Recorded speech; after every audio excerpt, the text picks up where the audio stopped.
Hello everyone, I welcome you all in this new video once again।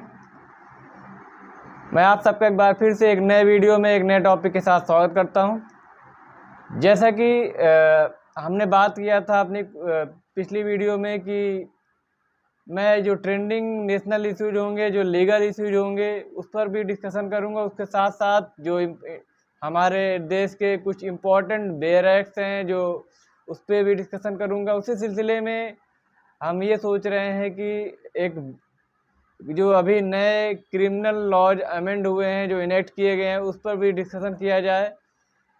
जो नए criminal laws amend किए गए हैं उसमें बीएनएस, बीएनएसएस, बीएसए है। तो इसी सीरीज में हम बीएनएस 2023 से शुरुआत करेंगे।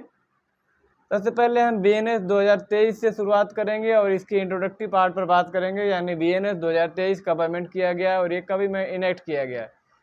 बीएनएस 2023 में 20 चैप्टर्स हैं और 358 सेक्शंस हैं। इसको आईपीसी 1860 को रिपील करके बनाया गया। आईपीसी 1860 में कुल 23 चैप्टर थे और 511 सेक्शन थे। बीएनएस 2023 को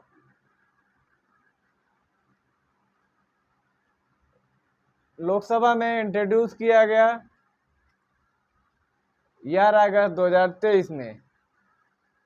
इसके बाद इस बिल को पार्लियामेंट्री स्टैंडिंग कमेटी के पास रिफ़र किया गया। इसके कुछ दिनों बाद पार्लियामेंट्री स्टैंडिंग कमेटी ने अपने ओपिनियन दिए रिपोर्ट के रूप में और अपनी रिपोर्ट 10 नवंबर 2023 को सबमिट किया। दोबारा रिपोर्ट के बाद ये बिल लोकसभा में इंट्रोड्यूस किया गया 12 दिसंबर 2023 को। इसके बाद लोकसभा में पास किया गया इस बिल को, बीएनएस 2023 को। बीएनएस भारतीय न्याय संहिता सेकंड बिल 2023 के रूप में 20 दिसंबर 2023 को, इसके अगले ही दिन राज्यसभा में इस बिल को पास कर दिया गया।